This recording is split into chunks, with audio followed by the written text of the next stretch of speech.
Gracias y paz, hermanos, y el Señor bendiga a todos los invitados en esta tarde. Vamos a continuar con nuestra serie expositiva de la epístola del apóstol Pablo a los Gálatas.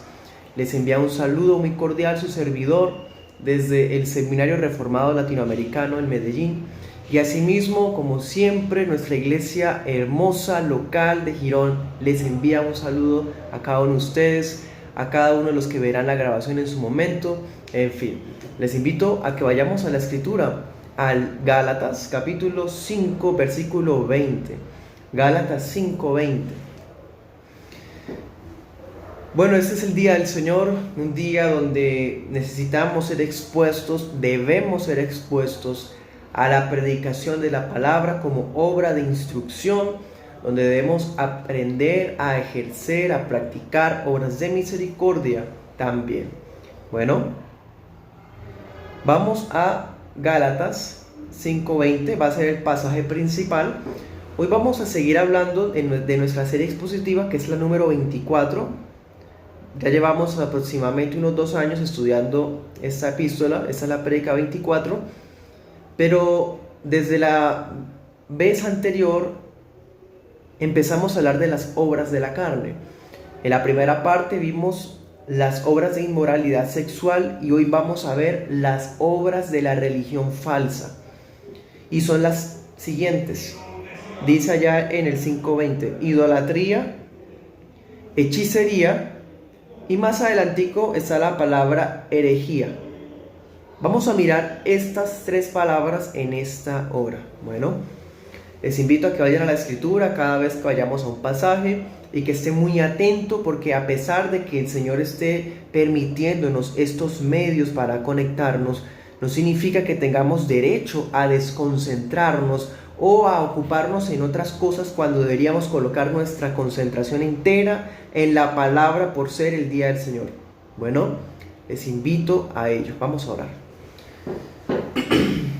Oh Dios Santo, en esta tarde agradecemos por el don de tu palabra que nos permites, porque nos permitiste un día para buscar tu rostro y ser edificados y exhortados por tu palabra hermosa. Te rogamos que permita que ella sea enseñada claramente y que las personas la reciban como palabra de Dios, no como simples entusiastas, emocionados o llenos de pasiones, sino más bien, Señor, como palabra de Dios, con fe, con toda convicción. Oramos por nuestros hermanos pastores que a lo largo de nuestro país, a lo ancho y largo de nuestro país, también, oh Dios, han apartado este día para servirte.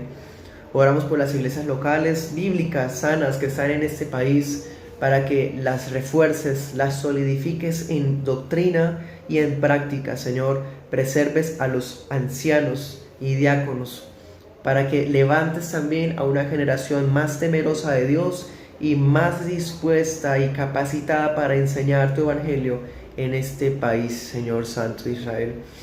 Asimismo, que las autoridades de nuestro país lleguen al conocimiento de tu verdad, que tu evangelio llegue a sus oídos y ellos lo reciban con arrepentimiento y fe salvadoras. Hoy que vamos a hablar de estas obras de la falsa religión, seas tú colocando al descubierto todo aquello que dentro de nosotros, Señor, está como idolatría, como hechicería, como herejía, y nos permitas corregirnos con la ayuda del poder de tu Espíritu Santo. En el nombre de Jesús, amén y amén. Bueno, entonces, las obras de la carne de la falsa religión.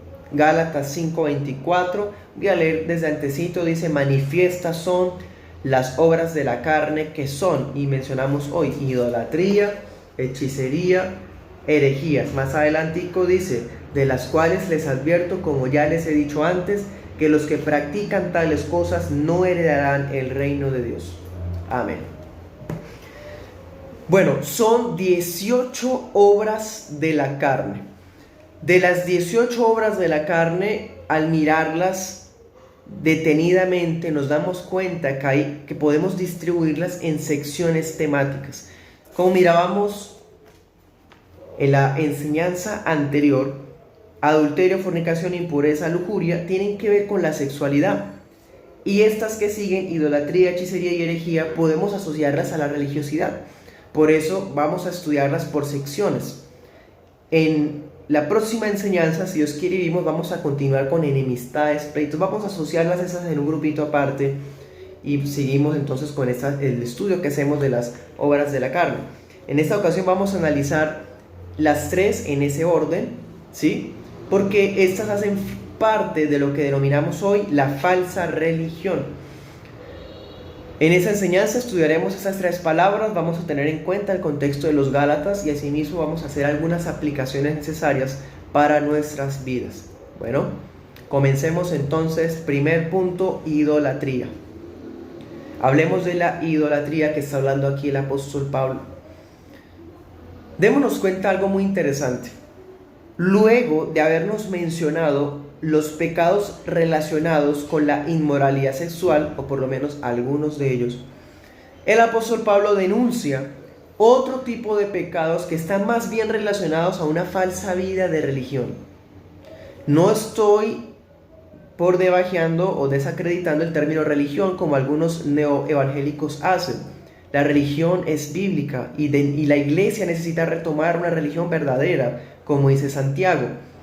Lo que ocurre es que algunas personas sí llevan una falsa religión y se va a ver reflejada en estas tres obras de la carne que vamos a hablar hoy. Y comienza hablando de la idolatría. Bueno, la idolatría. El término griego que Pablo está usando aquí en este pasaje tiene que ver directamente con el uso de retratos y de imágenes. Cualquier estudioso del griego bíblico sabe que así es. Pero no se refiere solamente a eso, a usar retratos o imágenes para el culto, sino que también está haciendo referencia a las creencias del paganismo. Todas aquellas religiones afuera de la religión cristiana son consideradas paganismo. Entonces, idolatría no es solamente el uso de estatuas, sino también las creencias paganas. Algunas líneas del cristianismo histórico tratan de evadir esa responsabilidad para seguir insistiendo con utilizar íconos, esculturas y demás elementos visuales como parte de la liturgia del culto, lo cual es completamente prohibido en la Escritura.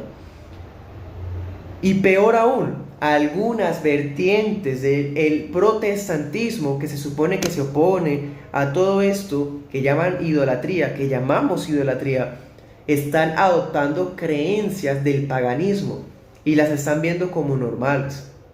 Bastante lamentable. Ahora, si Pablo está hablando de idolatría, él no está dando por sentado que los ídolos sean deidades reales. Vayamos a la escritura, Primera de Corintios 10, 19. Primera de Corintios 10, 19.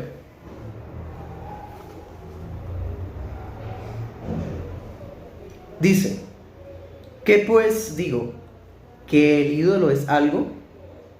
¿O que sea algo lo que se sacrifica a los ídolos? Antes digo que lo que los gentiles sacrifican, a los demonios los sacrifican, no a Dios.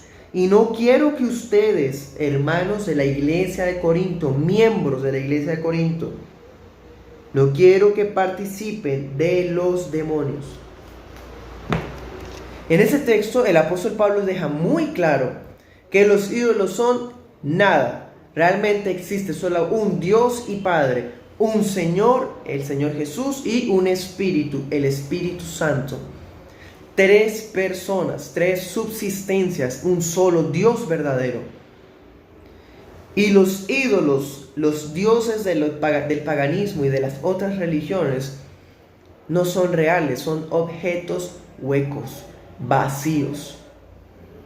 De todas formas, todo el culto que se rinde a esos ídolos, todo el servicio que se da a aquellas deidades paganas que acabamos de leer, va dirigido en realidad a los demonios. Precisamente por eso es que la idolatría es una obra de la carne, porque no significa que porque los ídolos no existen, entonces el cristiano puede practicar algunas cosas que son parte del paganismo. Son objetos que no existen, son irreales, pero igual son demonios los que reciben ese servicio y ese culto. Bueno, recordemos algo, vayamos a Gálatas, miremos Gálatas 5 del 1 al 4.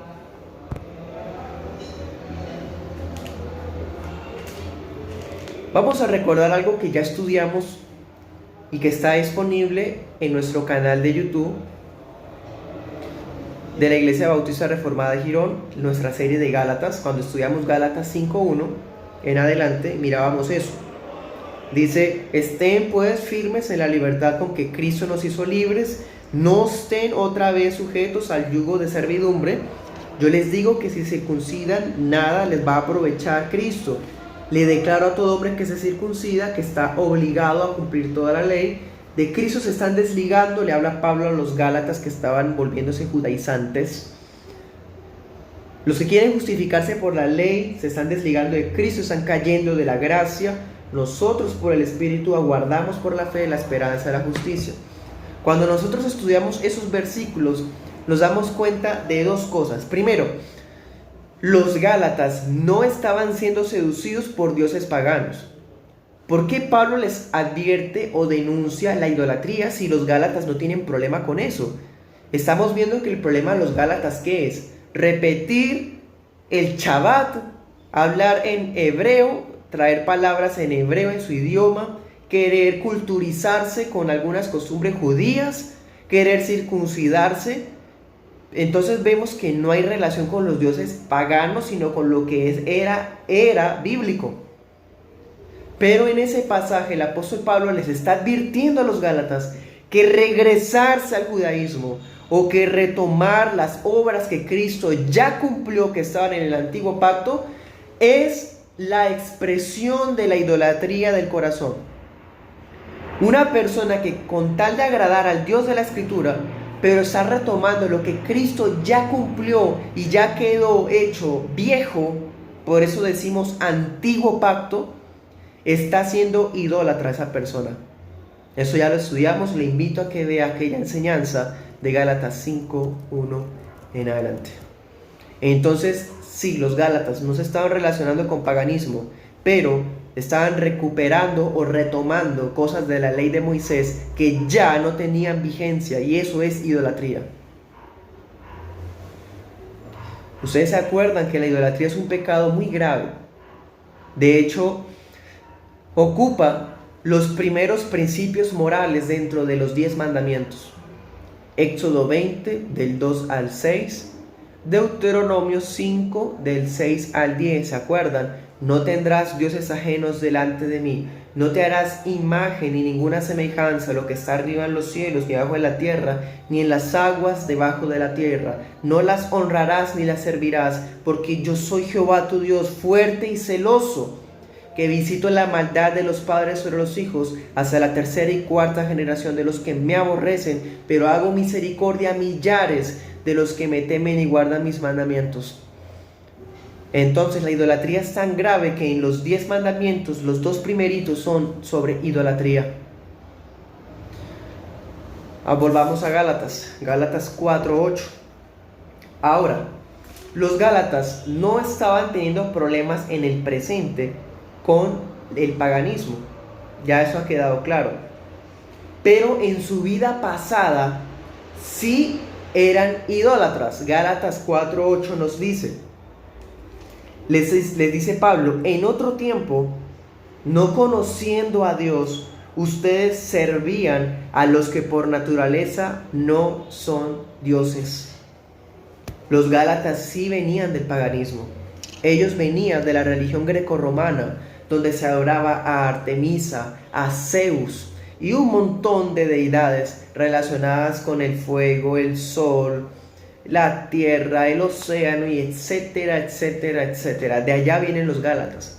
Cuando ellos llegan al Evangelio, ellos reciben a Cristo, aceptan el Evangelio de Cristo, pero llegan los judíos, algunos falsos maestros judaizantes, a enseñarles que necesitaban circuncidarse para ser salvos, que era necesario guardar el sábado, que era necesario guardar las fiestas judías, que el jubileo, que lo uno, que lo otro. Y ellos se dejaron convencer de esas mentiras diabólicas.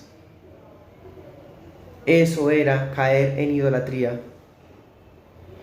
Entonces, los Gálatas habían heredado de la cultura de sus padres la idolatría a otros dioses.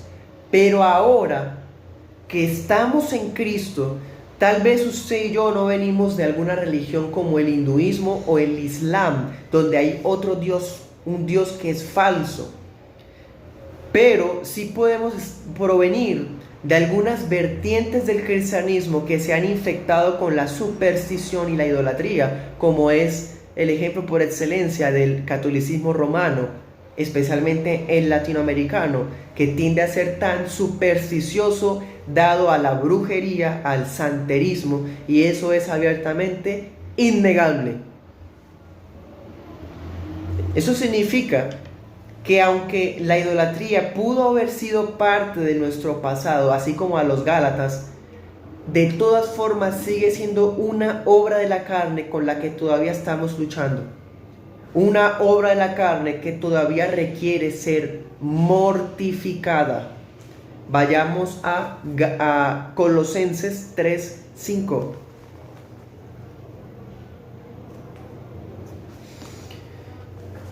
Colosenses 3:5 dice: hagan morir pues sus miembros que están sobre la tierra, fornicación, inmundicia, pasiones, malos deseos y avaricia, que es idolatría.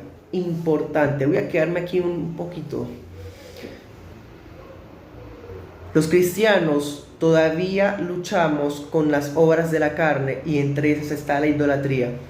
Quizás no tenemos retratos, seguramente no tenemos imágenes. De hecho, el protestantismo se caracteriza por rechazar representaciones visuales. Pero hay otros ídolos en nuestro corazón y usted y yo lo sabemos. Esas cosas deben ser mortificadas, en otras palabras, matarlas de hambre, matarlas, cortarlas. En el Antiguo Testamento, el concepto de ídolos apuntaba especialmente a las deidades cananeas, ¿se acuerdan? Baal, Astarte, Milcom, etc. Sin embargo, en el Nuevo Testamento hay un ídolo por excelencia, hay un ídolo que hasta mismo Cristo le puso un nombre. Mateo 6:24, ¿se acuerdan? Dice: no pueden servir a Dios y a Mamón. En el Nuevo Testamento se habla de idolatría de muchas formas. Hay cosas que colocamos de primero en nuestras vidas y eso de por sí ya es idolatría. Hay formas de adoración que están mal y eso es idolatría. Nosotros en la iglesia de Girón ya estudiamos los 10 mandamientos. Le invito también a que vea nuestra enseñanza sobre el segundo y el primero y el segundo mandamiento. Allí vemos todas las formas de idolatría que hay y vemos que idolatría no solamente es poner una vela, una estatua. Hay muchísimas formas de ser idólatras y lo somos demasiado constantes en eso. Pero hoy quiero quedarme en un ídolo en especial, porque aquí ¿qué dice Pablo? Hagan morir, y nombra, y luego dice avaricia, que es idolatría. La avaricia, hay un ídolo que se hace énfasis en el Nuevo Testamento por encima de todos, y es la avaricia. La idolatría refleja lo que ocupa el corazón de nosotros, y la avaricia juega un papel que es muy evidente tan solo en la insistencia de lo que hablamos. Hay personas que hablan de cuánto tienen, cuánto aprecian su propio trabajo, y es más, cómo reaccionan frente a los deberes económicos que la Biblia les pone para con sus pastores, para con la iglesia. Al ver las reacciones, al ver la forma de hablar, eso refleja que hay una cultura idólatra tendiente a la avaricia. Y dense en cuenta que de por medio no hay una estatua, pero sí hay avaricia, y eso es idolatría. En fin, los Gálatas son hijos de la libre. ¿Se acuerdan que estamos viendo que Abraham tuvo dos hijos, Isaac e Ismael? Isaac era el hijo de la promesa, Ismael era el hijo de la esclava. Los hijos de la promesa son los que viven por fe, viven en el Espíritu Santo, con la ayuda del Espíritu Santo en santificación. Pero los hijos de la esclava son los que viven en las obras de la carne, los que quieren obedecer a Dios con sus obras, con sus cosas externas, pero su corazón está lejos de Él. Ellos son esclavos, no son creyentes verdaderos. Los Gálatas debían cuestionarse: ¿somos hijos de la libre? ¿Será que tenemos los frutos de los hijos esclavos?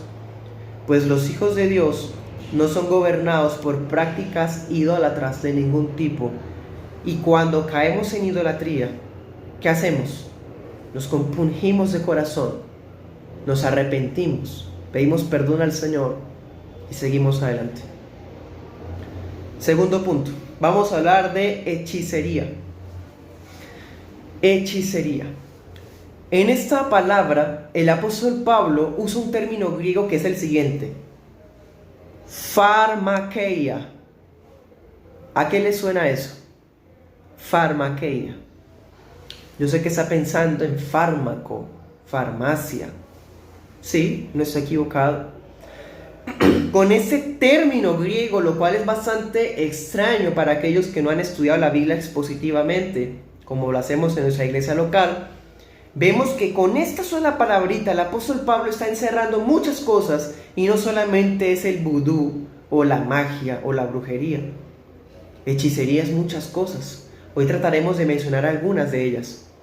En pocas palabras, se refiere a aquellas alteraciones o estímulos voluntarios que puede hacer a una persona cambiar su estado mental a través del consumo o la aplicación de algún tipo de droga o fármaco. Impresionante. El término griego que Pablo usa para hechicería significa eso. ¿Y por qué Pablo habla en esos términos? ¿Por qué se habla de hechicería pero relacionado con la droga?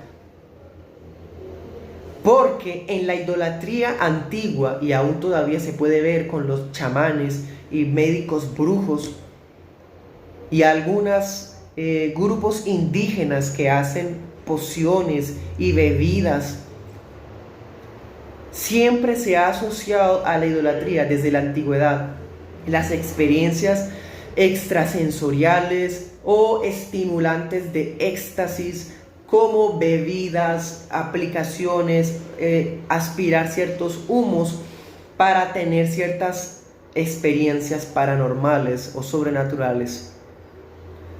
Podemos ver hechiceros que usan hierbas, pociones, encantamientos, y podemos seguir nombrando ejemplos que realmente no son tan importantes. Anota estas citas bíblicas: Levítico 26 y Deuteronomio 18 del 10 al 12. Son otros pasajes que hablan de algunas prácticas relacionadas con esto. Entonces dense cuenta. Ahora preguntémonos algo.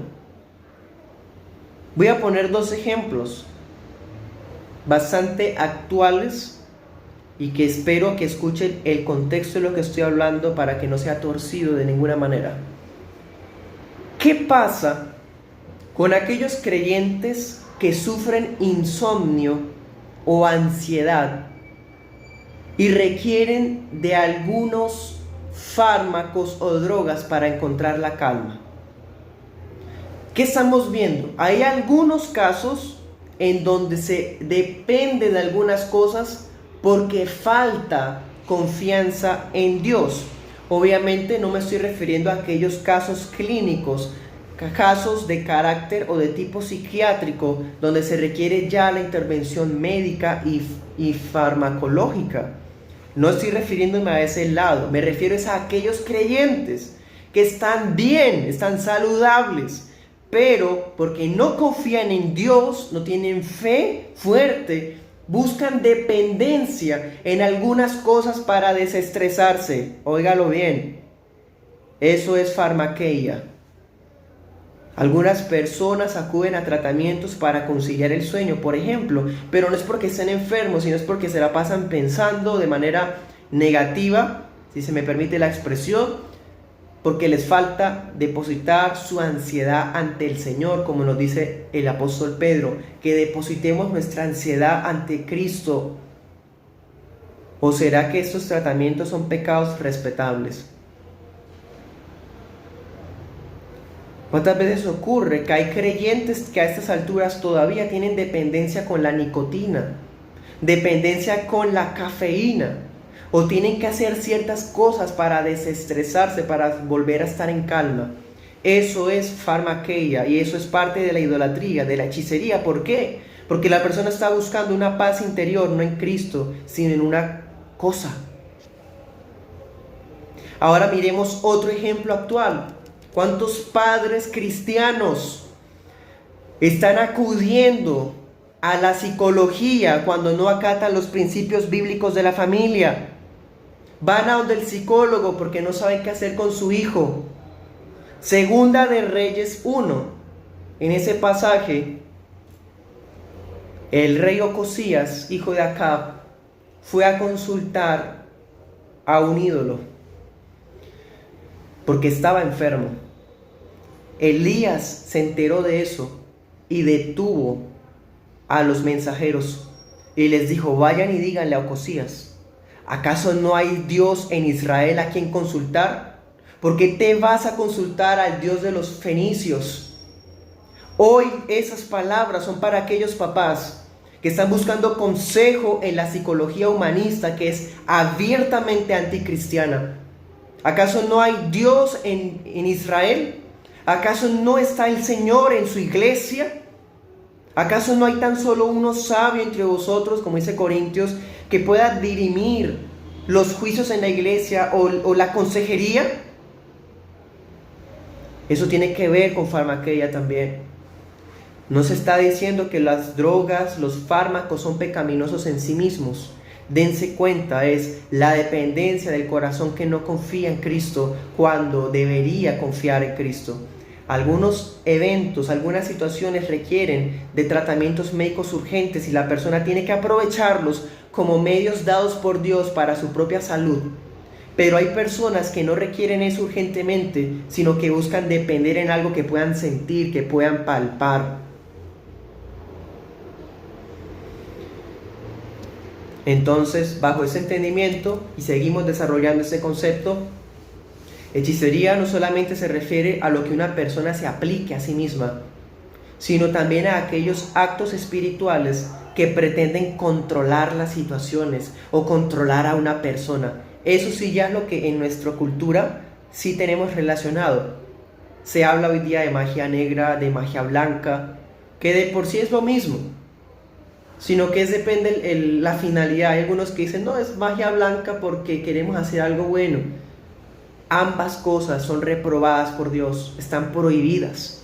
Los agüeros, a esas alturas, cristianos que tienen miedo a una mariposa negra o a un gato negro. El uso del tarot, cristianos que todavía leen el horóscopo o que buscan que les lean el futuro de cierta manera o usan talismanes. O mejor dicho, el paganismo se caracteriza por eso. También vemos algunas personas que quieren controlar la naturaleza o controlar a las personas. Usan magia, los chamanes, médicos brujos, los psíquicos, mediums, y etcétera, etcétera. Entonces la hechicería consiste en la manipulación de la creación con fines egoístas.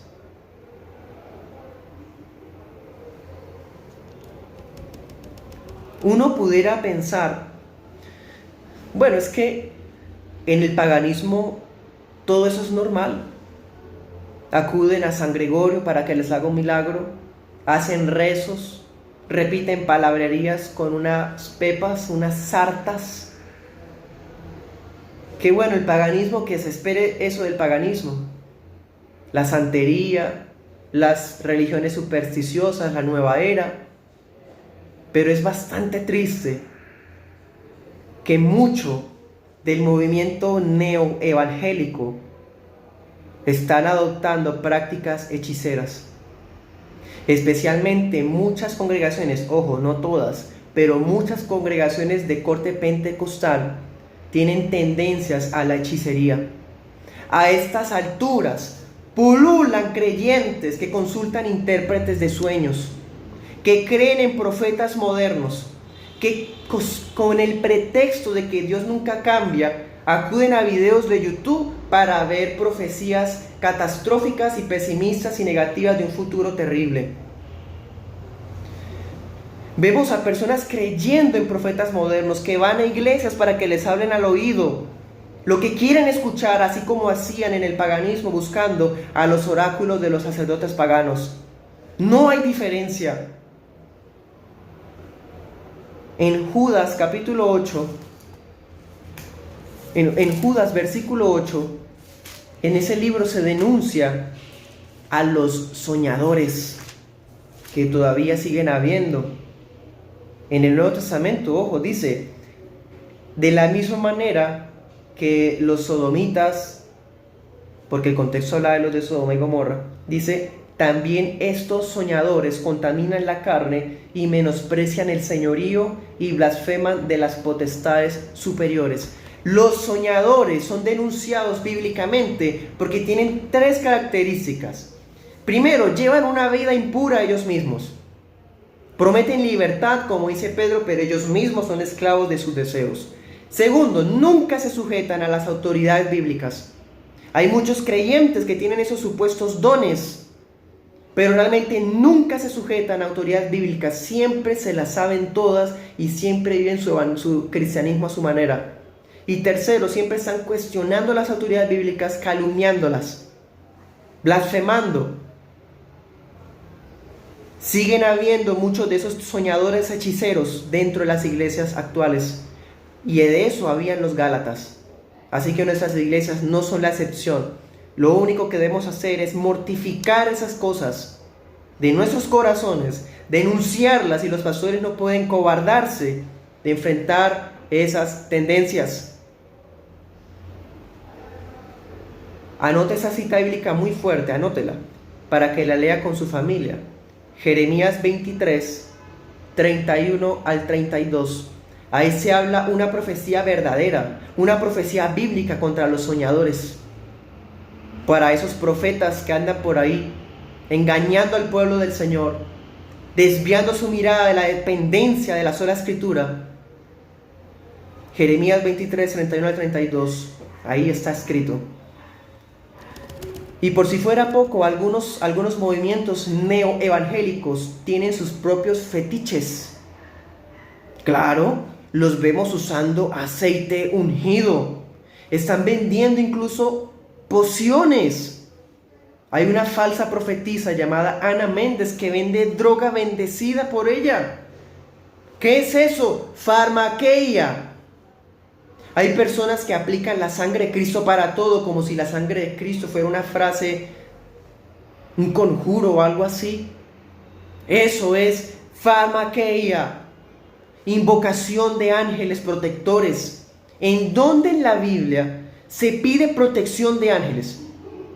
Dios mismo la ha prometido sin necesidad de nosotros solicitarla. Hay cristianos que dicen, declaramos ángeles aquí, bendecimos los aires de ese lugar. ¿Qué es eso? Chamanismo. Otros se han dejado influenciar por miedos. Ven demonios en todos lados, ven un símbolo y sienten miedo de símbolos, cuando el Señor nos hizo libres y es mayor el que está en nosotros que el que está en el mundo. Peor aún, utilizan el nombre del Señor en vano y andan diciendo siempre en el nombre de Jesús tal y tal y tal cosa, y repiten Jesús, que entre más veces lo repitan, más poder hay. ¿Qué es eso? Farmaqueia. En el nombre de Jesús hay poder, sí que lo hay, pero para salvación de todo aquel que cree. No es para usarlo en sus fines egoístas, no es para declarar sanidad para cumplir sus propios placeres. ni para ganarse usted un premio o que reciba usted un beneficio. Eso es hechicería.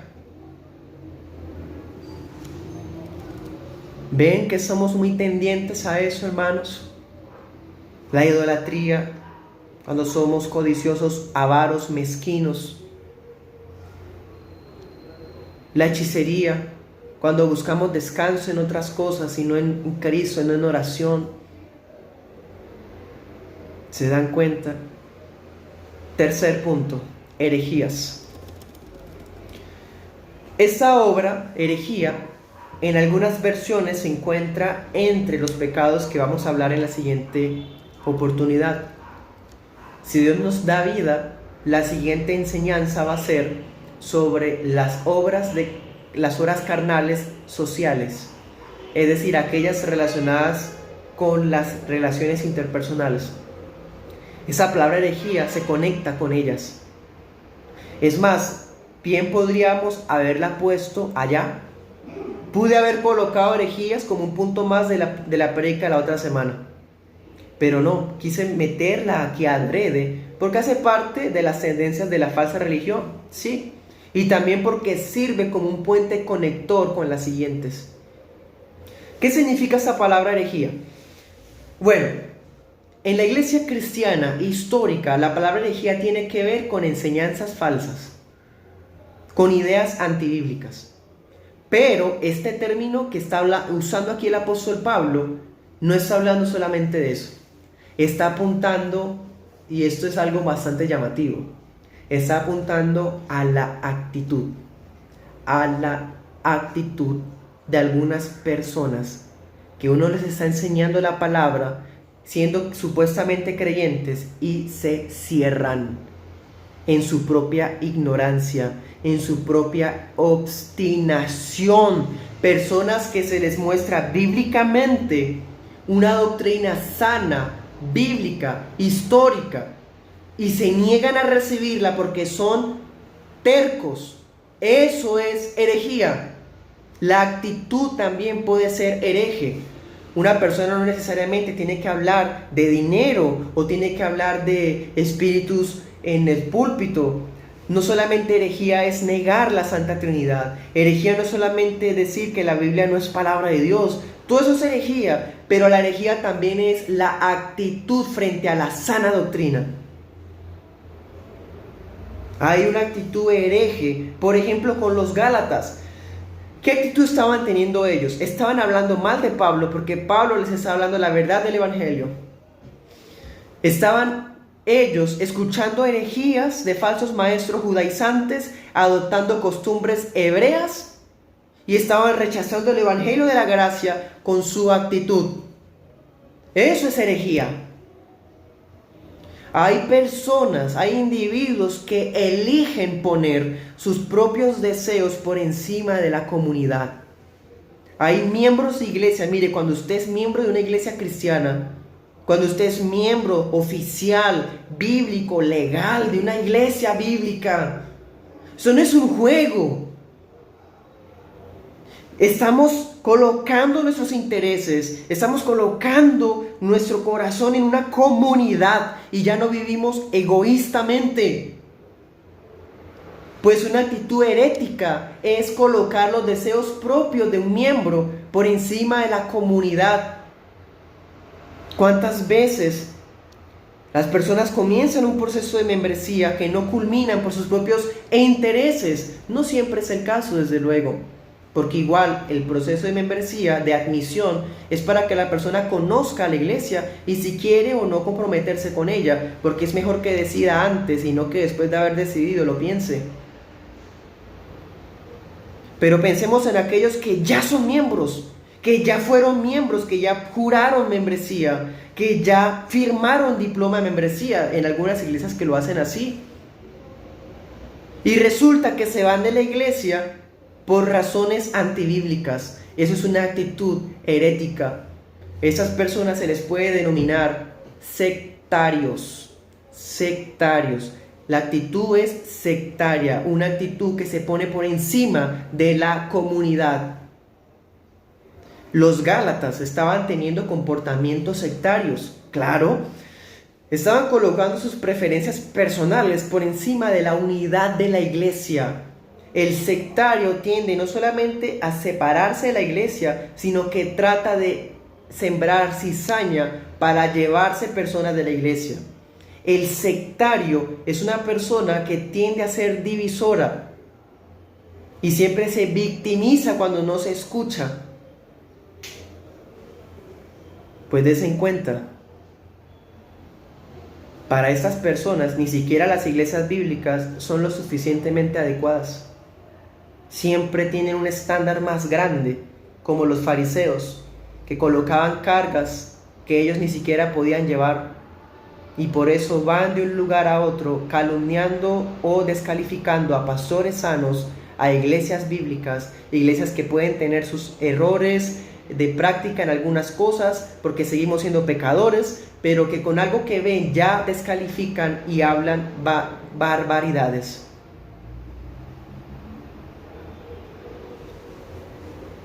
Idolatría, hechicería, herejía. ¿Dónde está nuestra religión, querido hermano? Amigo, ¿cuál es su religión? ¿Son nuestros bienes, nuestra profesión, el ídolo de nuestros temas de conversación? Siempre hablamos de nuestros trabajos, de cuánto hacemos, de qué queremos, de tal vacaciones, de tal cosa, ¿sí? ¿Existe otra cosa a la que corramos para sentirnos relajados en vez de Cristo? ¿Tenemos actitudes heréticas contra nuestros hermanos en la iglesia? Más adelante, el apóstol dijo: los que permanecen en las prácticas de estas obras de la carne no heredarán el reino de Dios, porque están demostrando que no son hijos de Sara, sino de Agar. Ahora, ¿un cristiano puede caer en alguno de esos pecados? Sí, porque esta carta es para una iglesia. Las iglesias no son perfectas. Todos nosotros luchamos con la idolatría, la hechicería y la herejía, como las estudiamos hoy brevemente. Por eso, el sacrificio de Cristo puede cubrir la maldad de los idólatras, de los hechiceros y de los herejes. No solo eso, el Espíritu Santo puede dar victoria a aquellos que ya han venido a la fe y que todavía siguen luchando con esas cosas. Ya no estamos solos ni abandonados en nuestro libre albedrío. Tenemos la ayuda del Espíritu Santo para vencer esas obras de la carne, luchar y prevalecer.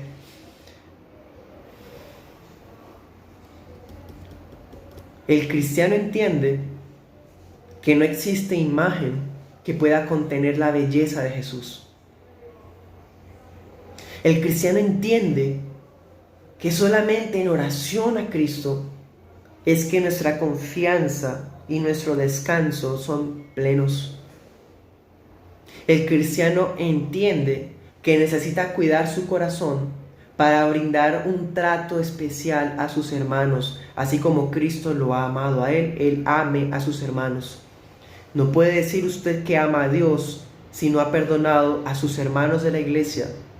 No puede usted decir que usted ama a Dios si habla usted siempre en negativo de sus hermanos que Cristo compró con su sangre. Cristo es el único que porta la imagen de Dios, siendo Dios mismo. Él es el que brinda la plenitud a nuestro ser como agua de vida, como pan del cielo, que nos quita la sed y el hambre para siempre.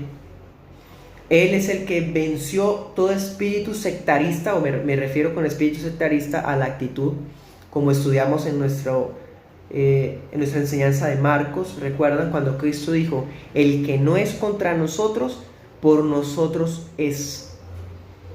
Él es el dueño de todas nuestras nuevas, buenas obras. Amén. Y usted, querido amigo, sin Cristo es un idólatra, un hechicero y un hereje por naturaleza. Pero venga a Cristo Jesús y la imagen santa de Dios Hijo será impregnada en su corazón para ser santo como Él es santo. Y eso no es por algo que usted haga, no es por obras, sino por solo fe, una fe viva que se va a reflejar en su doctrina que cree de Dios y en su amor para con los demás creyentes. Oremos. Oh Dios santo, venimos ante ti, Señor.